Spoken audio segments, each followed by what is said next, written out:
18 থেকে 36 বছর বয়সী ভোটাররাই আগামী নির্বাচনে বিজয় নির্ধারণ করবে। যে দল এই ভোটারদের টানতে পারবে তারাই জয়ী হবে।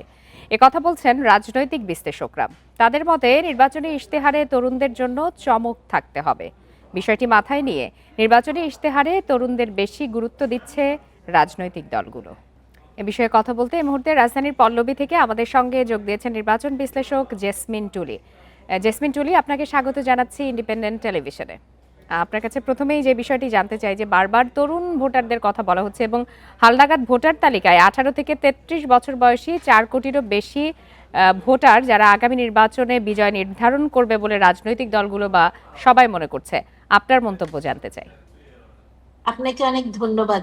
আসলে এবার আমাদের তরুণ ভোটার খুবই গুরুত্বপূর্ণ একটা ভূমিকা, যেটা ডিসাইসিভ ফ্যাক্টর হিসেবে কাজ করবে একটা রাজনৈতিক দলের জয় পরাজয়।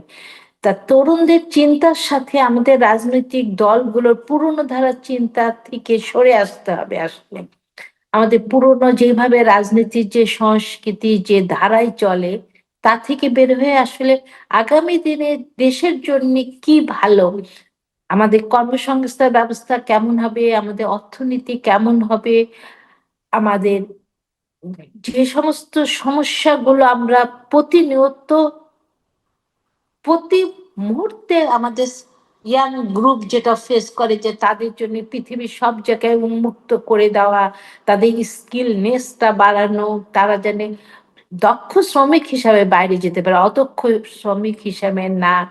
তারপরে যিনি যাকে তারা ভোট দিবেন তার ব্যক্তিগত, তার শিক্ষাগত, তার রুচি, অন্যের সাথে তার কিভাবে কিভাবে সে প্রতিপক্ষের মোকাবেলা করছে, এই সব কিছুই কিন্তু তরুণদের মাথার মধ্যে থাকবে।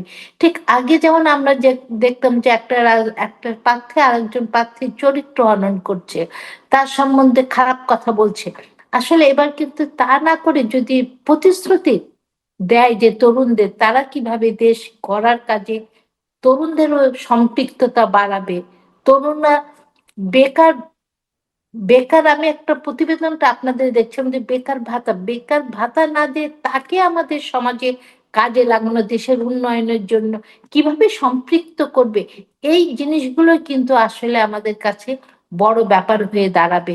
আর নির্বাচনে জানি কোন অবস্থাতে হানাহানি বা দলগুলো শুধু জেতার জন্য যে কোনো পরিস্থিতি সৃষ্টি না করে, সেটা কিন্তু রাজনৈতিক দলগুলোকে দায়িত্ব নিতে হবে। কারণ আমরা চাই না যে পুরনো ধারায় নির্বাচনটা আবার ফিরে যাক। আমরা একটা সুষ্ঠু নির্বাচন চাই। আপনি তো এরই মধ্যে বেশ কিছু বিষয় বলেছেন যে যা তরুণদের আগ্রহী করতে পারে। আপনার কি মনে হয় রাজনৈতিক দলগুলো এই বিষয়গুলো বিবেচনা করছে কিনা? আসলে সময়ের সাথে সাথে রাজনৈতিক দলগুলোরও চিন্তার অনেক পরিবর্তন হচ্ছে।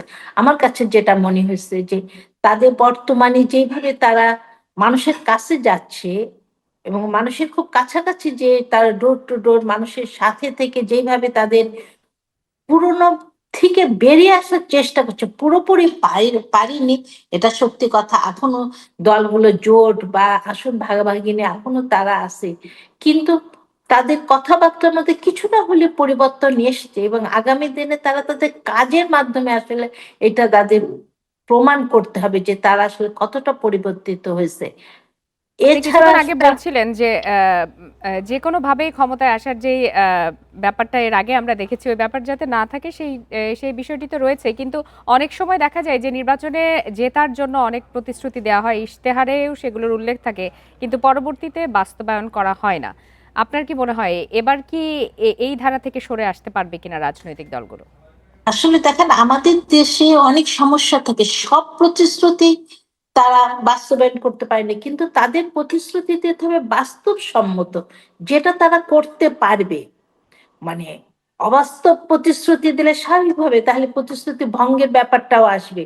আমাদের দেশে অর্থনীতি অবকাঠামো সব মিলাই প্রতিশ্রুতি জানে বাস্তবসম্মত হয় এবং আগামী দিনে যেন তারা প্রতিশ্রুতি 100% না হলে 80%, 90% যারা মানুষের কাছে জানে, পরবর্তীতে ভোট যেতে হলে তারা জানে এটা তাদের বলতে পারে, সেই অবস্থায় প্রতিশ্রুতিগুলো দেওয়াই ভালো। মানে এমন প্রতিশ্রুতি দেওয়া উচিত না যা আসলে করা সম্ভব না। আমার কাছে তাই মনে হয় যে অবশ্যই তারা এই জিনিসগুলো রাজনৈতিক দলগুলোর মধ্যে কিছুটা হলে পরিবর্তন আসলে পরিলক্ষিত হচ্ছে।